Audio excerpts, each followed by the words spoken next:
Hello friends, welcome to my channel Manthan smart class. आज हमने British Bharat में किसान और जनजाति आंदोलन, क्या स्थिति रही किसान का और क्या स्थिति रही जनजातियों का, और ये लोग कैसे आंदोलन किए, कहाँ से आंदोलन किए, इसके अलावा जो अंग्रेज लोग थे वो कैसी व्यवस्था अपना रखे थे उसके बारे में भी हम थोड़ा चर्चा करेंगे। तो वीडियो में लास्ट तक आप बने रहिएगा और पूरी क्लास पढ़िएगा, और नेक्स्ट में अंत में आप हमें कमेंट करके ज़रूर बताइएगा आपको क्लास कैसी लगी। हम इसको जो है डिटेल में फ्रेंड्स, हमारे पास टेक्निकल प्रॉब्लम है इसलिए, वरना हम आपको एक एक हेडिंग के थ्रू उसका डिटेल भी दे देते और PDF भी प्रोवाइड कर देते, लेकिन हमारे पास टेक्निकल प्रॉब्लम है, इसकी वजह से हम आपको शॉर्ट लिस्टेड किया है और पूरी कोशिश करेंगे कि आपको समझाऊं और आपको समझ में भी आएगा। बस वीडियो में अंत तक आप बने रहिएगा। तो कैसी व्यवस्था थी इसके बारे में थोड़ा सा हम देखते हैं। स्थायी बंदोबस्त। स्थायी बंदोबस्त कैसा बंदोबस्त था? ये स्थायी बंदोबस्त किसे कहा जाता था? इसे इस्तेमारी या जिम्मेदारी भी कहा जाता था।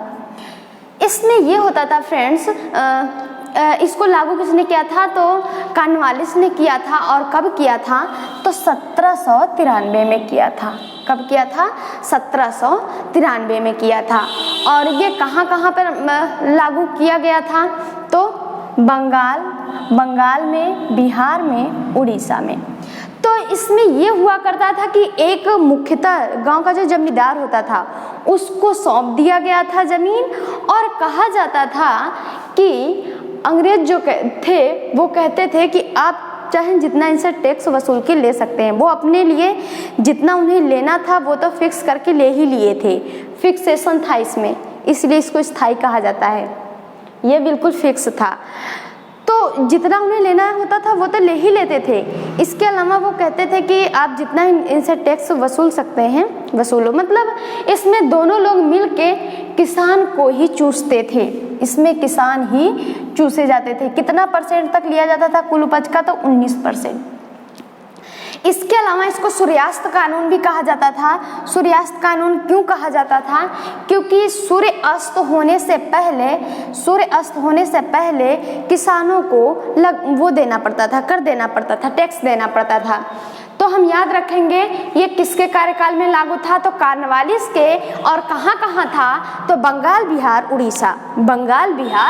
उड़ीसा।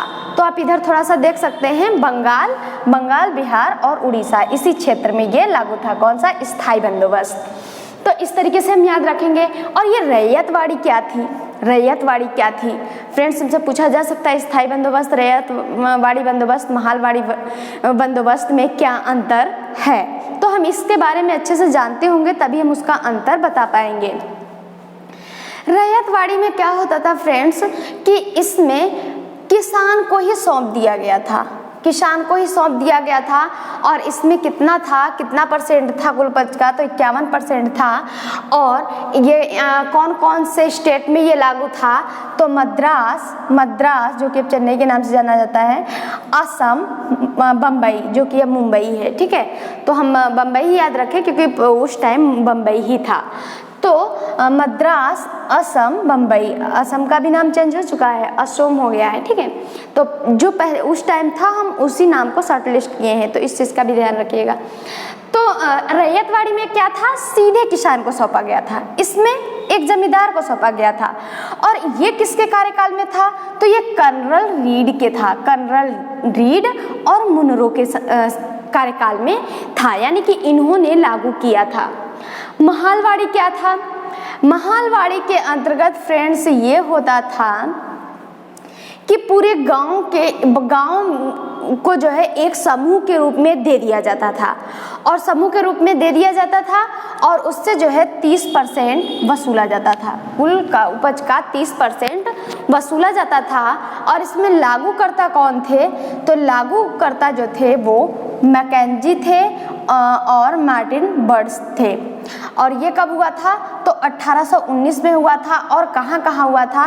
तो पंजाब, मध्य प्रांत, पश्चिम यूपी भी इसमें था, पंजाब था। थोड़ा सा भी यहाँ पर देख लीजिए। ठीक है, यहाँ पे पंजाब है, पश्चिम जो है यूपी, और ये मध्य प्रांत। तो पास ही पास में है, इसको हम याद कर सकते हैं। और रही बात ये मद्रास, बम्बई तो असम, बस यही थोड़ा सा है, मद्रास आपको नीचे मिल जाएगा, ठीक, और बम्बई यहाँ पे मिल जाएगा आपको, और असम जाके उधर मिलेगा, बस यही है, बाकी सब तो पास ही पास में है। अब हम इसमें क्या याद रखेंगे, स्थायी बंदोबस्त के अंतर्गत कितना था, तो 19% था, और रैयतवाड़ी में कितना था, तो 51% था, और महालवाड़ी में कितना था, तो 30% था। अब थोड़ा सा इसमें हम कई बार क्वेश्चन पूछा गया है, तो इसको हम कैसे थोड़ा सा याद कर सकते हैं। स्थायी बंदोबस्त जो था ये किसने लागू किया था, तो व से बंदोबस्त, व से वालिस, ठीक है, तो वालिस करके याद कर लीजिए, पूरा नाम तो याद ही रहता है, कानवालिस, लेकिन इसमें उसमें ना हो इसलिए बंदोबस्त वालिस। रैयतवाड़ी रीड, रैयतवाड़ी, र से रैयतवाड़ी रीड। महालवाड़ी मैकेंजी, माँ से महाल मैकेंजी। तो थोड़ा सा हिंट है, ठीक है, तो आप जैसे समझ पाएँ आप अपने ट्रिक बना के भी याद कर सकते हैं। इसके अलावा फ्रेंड्स, ट्रिक के अलावा हम समझने पर ज़्यादा फोकस करते हैं, चीज़ों को समझ के याद करना चाहिए। अब क्या है धन का निष्कासन, किसको कहा जाता था धन का निष्कासन? ड्रेन ऑफ थ्योरी किसको कहा जाता था? ड्रेन थ्योरी किस चीज़ को कहा जाता था, इसके बारे में थोड़ा सा हम जानते हैं। भारतीय धन का ब्रिटेन जाना और बदले में कुछ प्राप्त ना होना, that's called drain theory. Drain theory किसे कहा जाता था कि ब्रिटेन में धन जाना और वापस जो है धन ना आना, बदले में कुछ भी ना मिलना, ड्रेन थ्योरी कहा जाता था। सबसे पहले जो था 1867 में दादा भाई नौरोजी जो थे, इन्होंने उजागर किया था। क्या उजागर किया था? धन के निष्कासन के बारे में अपनी एक लेख में। वो लेख कौन सी थी? तो हम याद रखेंगे, इंग्लैंड डेब्ट टू इंडिया, इंग्लैंड डेब्ट टू इंडिया लेख में धन के निष्कासन के बारे में उजागर किया था। किसने उजागर किया था? तो दादा भाई नौरोजी ने किया था। इसके अलावा दादा भाई नौरोजी ने एक बहुत फेमस पुस्तक है जो कि बहुत बार पूछा गया है एग्जाम में, इनकी पुस्तक जो है हम याद रखेंगे, the poverty and un British rule in India. Book का नाम क्या है? The poverty and un British rule in India. ये जो पुस्तक है ये दादा भाई नौरोजी का है। तो बहुत बार ये पुस्तक पूछी गई है और बहुत इंपॉर्टेंट है, तो इसको भी हम याद रखेंगे, the poverty and un British rule in India. इसके अलावा 1867 और 68 में 20 रुपये वर्ष का पर कैपिटा इनकम, मतलब यह है कि नौरोजी ने 67-68 में 1867-68 में जनगणना की थी, और उस जनगणना के थ्रू ये पता चला कि जो व्यक्ति का इनकम था पर कैपिटा इनकम वो कितना था? वो 20 रुपये था। कितना था? वार्षिक रूप से एक व्यक्ति का 20 रुपये था। तो इतना आप सोच सकते हैं कि कैसा क्या था। हालांकि उस टाइम 20 रुपये बहुत था, लेकिन फिर भी आप सोच सकते हैं कितनी गरीबी थी। आर.सी. दत्त ने भी एक बहुत इंपॉर्टेंट पुस्तक लिखी है, उस पुस्तक का भी नाम हम याद रखेंगे, कई बार पूछा गया है।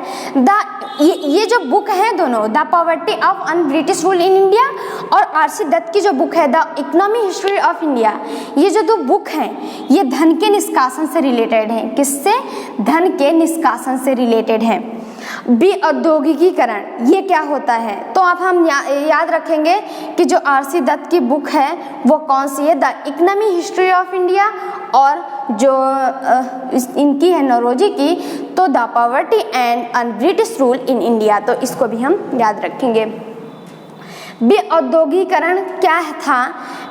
औद्योगिकरण क्या होता है? औद्योगिकरण को पहले समझते हैं, ठीक है।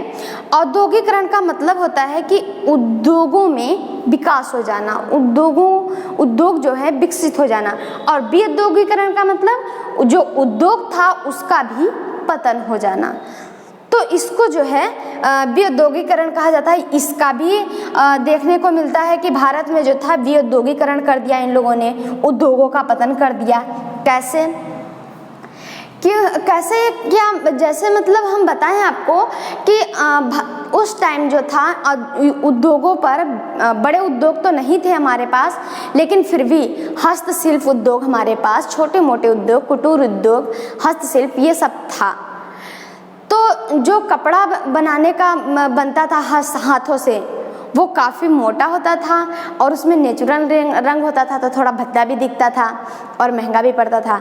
लेकिन ये लोग क्या करते थे, कच्चा माल भारत से ले लेते थे बहुत सस्ते में, और ब्रिटेन में उसको क्या करते कि अच्छे से कपड़े को बना देते, सिंथेटिक रंग वगैरह यूज़ करके अच्छे से बना देते। तो वो क्या होता कि मशीन से बने हुए कपड़े जो होते थे वो फट से बन जाते थे, तो वो सस्ता भी था, और इसके अलावा उसमें सिंथेटिक रंग वगैरह भी लगा था, तो रंग भी बहुत अच्छा था।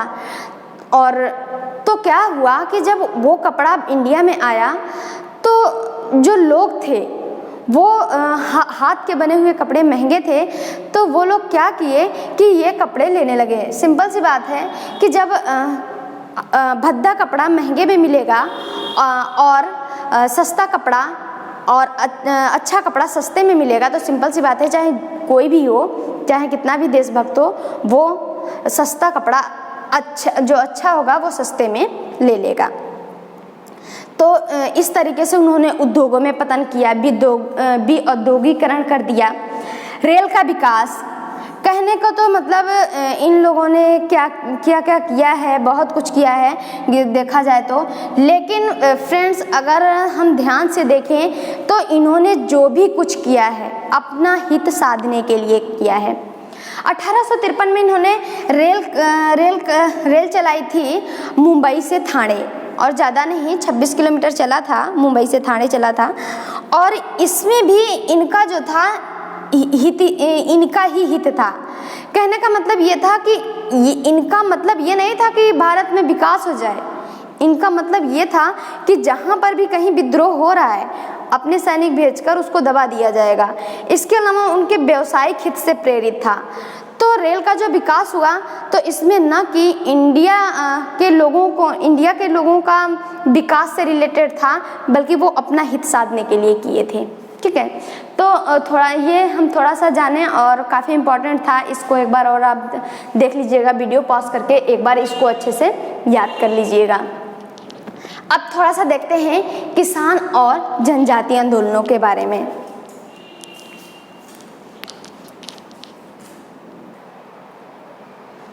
तो हम अब ये जो है किसान आंदोलन और जनजातीय आंदोलन के बारे में पढ़ते हैं, कहाँ पे किसान आंदोलन और जनजातीय आंदोलन हुआ है। तो हम थोड़ा सा ध्यान रखेंगे, जो रेड पेन से लिखा हुआ है ये जो है ये किसान आंदोलन है। क्या है? किसान आंदोलन है। और जो ब्लू पेन से मैंने लिखा है वो जनजातीय आंदोलन है। तो इस चीज़ को हम ध्यान रखेंगे। अब फ्रेंड्स थोड़ा सा हमने कोशिश की है, हालांकि मेरा अच्छे से इमेज नहीं बना है, लेकिन फिर भी मैंने कोशिश की है और आप भी कोशिश करिएगा इसे समझने के लिए। तो पहले हम देखते हैं कि कहाँ पे कौन सा आंदोलन हुआ था, फिर हम बताएंगे कुछ जो इम्पोर्टेंट है उनके बारे में थोड़ा सा डिटेल भी हम पढ़ेंगे।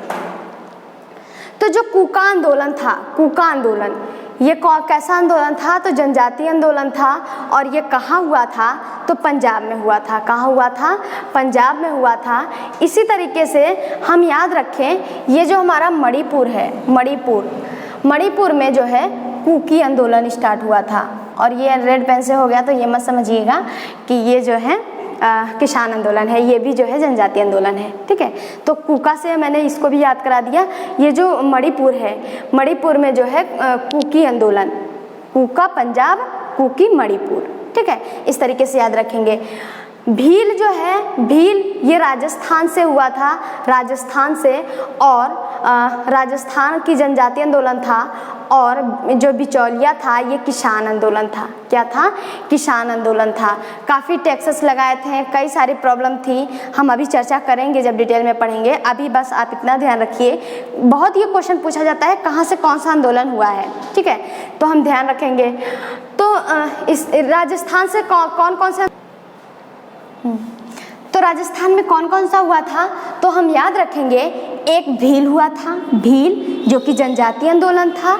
और राजस्थान से एक और हुआ था बिजौलिया, जो कि किसान आंदोलन था।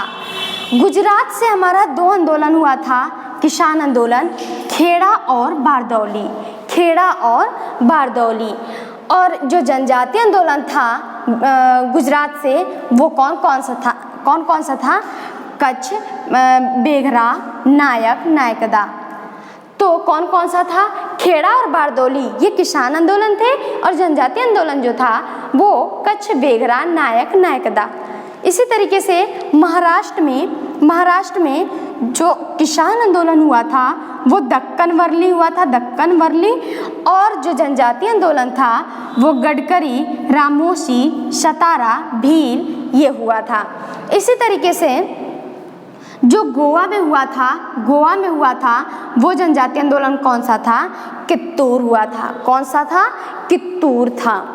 इसके अलावा जो यहाँ पे जो केरल के तट को हम जानते हैं क्या कहा जाता है? मेलाबार कहा जाता है, ठीक है। तो यहाँ से जो हमारा आंदोलन हुआ था कौन सा? मोपला, पुनप्पा और वायलार, ठीक है। मोपला विद्रोह जो था कौन सा था? किसान आंदोलन था। और कौन? पुनप्पा और वायलार, ये तीनों जो थे वो कौन सा आंदोलन था? किसान आंदोलन था। और कहाँ से हुआ था? केरल में हुआ था। इसके अलावा फ्रेंड्स हम याद रखेंगे ये जो जस्टिस और आत्मसम्मान है ये तमिलनाडु से हुआ था। कहाँ से हुआ था? तमिलनाडु से हुआ था। और ये जनजातीय आंदोलन था। इसको हम थोड़ा सा ऐसे भी याद कर सकते हैं कि जस्टिस मिलने पर ही जो है आत्मसम्मान मिलता है। तो बिल्कुल कहाँ पे है? जस्ट नीचे। कहाँ पे? जस्ट नीचे, तमिलनाडु में। तो जस्टिस और आत्मसम्मान कहाँ पे हुआ था? तमिलनाडु में। और रंपा जो है आंध्र प्रदेश में स्टार्ट हुआ था। कैसा था? जनजातीय आंदोलन राजू रंपा ने स्टार्ट किया था। बहुत ज़रूरी है फ्रेंड्स किसने कब स्टार्ट किया था, हम इसके बारे में डिटेल में आपको कभी फिर बताएंगे, ठीक है। अभी बस आप इतना याद रखिए कि कहाँ से कौन सा आंदोलन हुआ था। वैसे तो आपको याद होना चाहिए कि किसने स्टार्ट किया और किस सन में किया। हालांकि ये सारी चीज़ें डिटेलिंग हम सब बताएंगे, लेकिन वीडियो ज़्यादा बड़ा ना हो इसलिए जितना पॉसिबल हो सकता है हम बताने की कोशिश करेंगे। तो रंपा जो था, रंपा आंध्र प्रदेश में स्टार्ट हुआ था। कैसा था? जनजातीय आंदोलन था। पाइक और खोंद उड़ीसा में स्टार्ट हुआ था। कौन सा? पाइक और खोंद जो है कहाँ स्टार्ट हुआ था? तो उड़ीसा में हुआ था। इसी तरीके से हमने बताया कि मणिपुरी में तो वो था कुकी थाई। वेस्ट बंगाल का बहुत इंपॉर्टेंट है, वेस्ट बंगाल में कौन कौन सा हुआ था? तो हम देखते हैं जो किसान आंदोलन था वो नील था, पाबना था, फैरजी था, तेभागा था, ठीक है। और जो पश्चिम बंगाल में जो जनजातीय आंदोलन था वो चुआर था, सन्यासी था, फकीर था, पागलपंथी, भूमिज, ये सारी जो थी वो वेस्ट बंगाल में आता था। मेघालय में हम जानते हैं खासी जनजाति रहती है, तो इसको याद करने की नीड ही नहीं, ऐसे ही याद रहेगा। खासी कहाँ से हुई थी? तो मेघालय से। असम से कौन सा हुआ था? तो अहोम, असम से अहोम। इसी तरीके से बिहार में चंपारण और दरभंगा ये किसान जो है, ये जो चंपारण है और दरभंगा है, ये मैंने रेड पेन से लिखा नहीं है पर याद रखिएगा ये किसान आंदोलन है। कैसा है? किसान आंदोलन है। बाकी सब मैंने उसी हिसाब से लिखा है जैसे मैंने आपको बताया है। ये बस हो गया था लेकिन मैंने बताया, ठीक है। हो, कोल, संथाल, मुंडा, ठीक है, ये कहाँ हुआ था? तो झारखंड में हुआ था। और कैसा था? जनजातीय आंदोलन था। अब कुछ जो है इसमें से जो इम्पोर्टेंट है उसके बारे में थोड़ा सा हम देख लेते हैं फ्रेंड्स। जो ये बारदौली था, बारदौली में क्या हुआ था?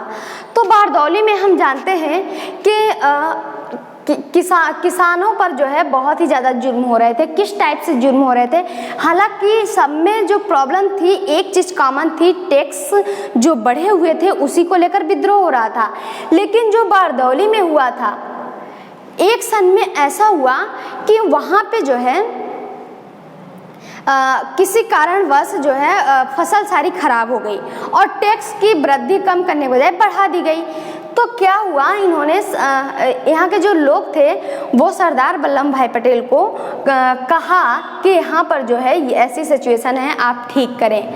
तो ये जो थे बारदौली में जो है इन्होंने नेतृत्व किया सरदार वल्लभ भाई पटेल ने, और इस नेतृत्व करने के दौरान इन्होंने प्रूफ किया और फिर एक रिपोर्ट आई और उसमें कहा गया उस रिपोर्ट में कि जो किसान असमर्थ हैं कर देने में वो नहीं देंगे, ठीक है।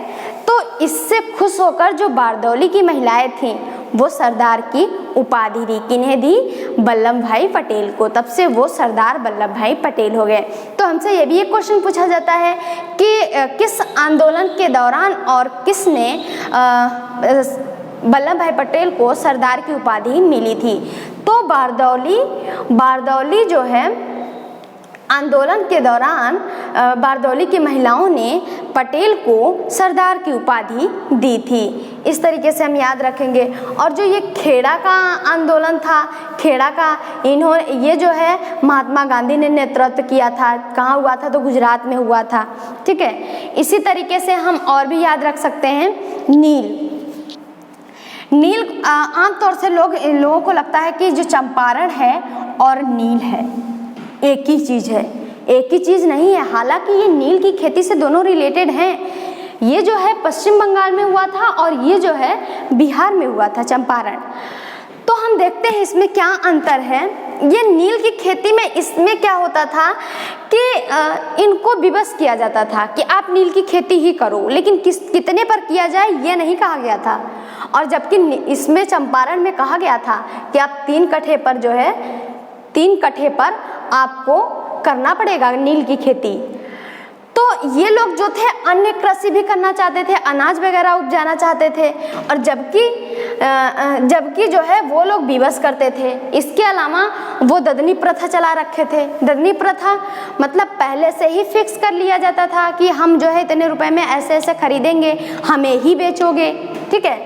तो इससे ये परेशान थे। और चंपारण में क्या हुआ था, एक राजू नाम का था, रामचंद्र कुछ करके ऐसे नाम था। ठीक है। उसने कहा था महात्मा गांधी से। चंपारण में वैसे हुआ क्या था? चंपारण में फ्रेंड्स हम जानते हैं कि जो नील की खेती होती है वो अगर किया जाए तो उसकी जो जड़ें होती हैं बहुत गहरे तक जाती हैं और इससे ज़मीन जो होती है वो बंजर हो जाती थी। तो ये लोग जो थे, अंग्रेज जो लोग थे, वो फिक्स कर दिए थे कि आप 3 कट्ठे पर जो है 3 कट्ठे पर आपको नील की खेती करनी पड़ेगी। चंपारण में ये कहा गया था। 3 कट्ठे का मतलब हमसे पूछा जा सकता है 3/20। 3/20 कुल जमीन का 3/20 पे आप जो है नील की खेती करोगे, ऐसा उन लोगों ने कह दिया था। तो इससे जो है परेशान हो गए थे। और फिर क्या हुआ था, महात्मा गांधी गए और इसके विरुद्ध जो है आंदोलन लड़े और ये आंदोलन सफल भी हुआ। ठीक है। तो इस तरीके से हम याद करेंगे कौन नेतृत्व किया था, तो महात्मा गांधी ने किया था। और इस पे किस चीज़ पे हुआ था, तो 3 कट्ठे की ज़मीन पर नील की खेती से रिलेटेड था। ठीक है। तो इसमें ऐसी कोई बात नहीं थी कि इसमें इतनी ज़मीन पर फिक्स नहीं किया गया था जो पश्चिम बंगाल में नील आंदोलन हुआ था। ठीक है। तो इससे हम ये समझेंगे तो एक ही चीज़ नहीं है। इसके अलावा फ्रेंड्स ये जो है कुछ फैरजी काफ़ी समय से आंदोलन चल रहा था। तो उसके पनिश में ये लोग क्या करने लगे कि ज़मीन लेने लगे थे। ठीक है। जिसके विरुद्ध आंदोलन हुआ था फैरजी के तहत। इसके अलावा जो हमारा सन्यासी हुआ था, सन्यासी विद्रोह, ये जो था सन्यासियों के द्वारा किया गया था पश्चिम बंगाल में। ये जो थे सन्यासी लोगों पे जो है यात्रा करने पर प्रतिबंध लगाया जा रहा था, जिसको लेके विद्रोह किया। इसके अलावा हम इसको भी याद रखेंगे, पश्चिम बंगाल में जो था पागलपंथी से हम ये रिलेट नहीं करेंगे कि ये जो थे बिल्कुल पागलों की तरह करते थे, ऐसा नहीं था। एक धर्म था इनका। ठीक है। एक पंथ था। कैसा? उन पंथियों के द्वारा ही ये आंदोलन किया गया, इसलिए इसका नाम पागलपंथी पड़ा। ठीक है। तो इस तरीके से हम याद रखेंगे इन आंदोलनों के बारे में। और नेक्स्ट टाइम में हम आपको बताएंगे कि किस सन में और किसने नेतृत्व किया, डिटेल में बताएंगे। ठीक है। अब हम थोड़ा सा इनकी प्रथाओं के बारे में जानते हैं कि ये कैसी प्रथाएं चला रहे थे। जैसा कि हम आपको बताए थे ददनी प्रथा क्या थी। ददनी प्रथा में ये था कि पहले से ही फिक्स कर दिया जाता था कि आप हमें ही धन बेचोगे, मतलब जो भी उपज है हमें ही बेचोगे और इतने रुपए में बेचोगे। तो ये ददनी प्रथा थी। कैमियोटी प्रथा ये थी कि बधुआ की तरह, मतलब कोई भी कर्ज लिया हो, कुछ भी लिया हो, तो उसको जो है पूरा जीवन, आजीवन उसका सेवा करना पड़ता था, पूरा जीवन उसमें काम करना पड़ता था। तिनकठिया प्रथा क्या थी? तो तिनकठिया प्रथा आपको चंपारण में जो समझाया था वही थी कि नील की खेती जो है 3 कट्ठे की भूमि पर करनी पड़ती थी। तो 3 कट्ठा किसको कहा जाता था? कुल भूमि का 3/20। दुबला हाली प्रथा ये कैसा था? ये इसमें ये कहा गया था जो किसान थे, किसान जो थे वो जो मालिक हुआ करते थे वो सब कुछ अपना उन्हीं को मानते थे, सारा संपत्ति सब कुछ अपना मालिक सब कुछ मानते थे। और हम कह सकते हैं कि कम्युनिटी और दुबला हाली प्रथा लगभग एक ही जैसा है, ठीक है। तो इस तरीके से वो अपना संरक्षण मान के पूरा जीवन काम करते थे। तो इस तरीके से ये प्रथाएं थी। आप देख सकते हैं इस तरीके से कितना शोषण किया गया था। तो ऐसा नहीं है कि 1857 की क्रांति तुरंत ऐसे ही हो गई, बल्कि इनके 1857 के अलावा भी ये छोटे मोटे आंदोलन पहले से ही चल रहे थे।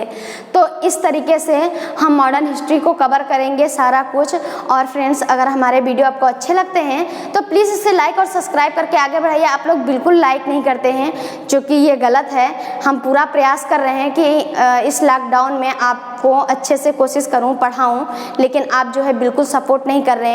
आप सपोर्ट करें तो हम 2 वीडियो आप पॉलिटी, ज्योग्राफी, सारे जो है लेखपाल का हम कोर्स जीएस का कंप्लीट करवाएंगे। और हम प्रॉमिस करते हैं कि आपका जो है काफ़ी क्वेश्चन आएगा, काफ़ी नहीं, इनफैक्ट मैं पूरी कोशिश करूंगी कि आपका मैक्सिमम क्वेश्चन कवर हो। तो अगर वीडियो आपको अच्छा लगता है तो इसे लाइक और सब्सक्राइब करिए। Thank you for watching.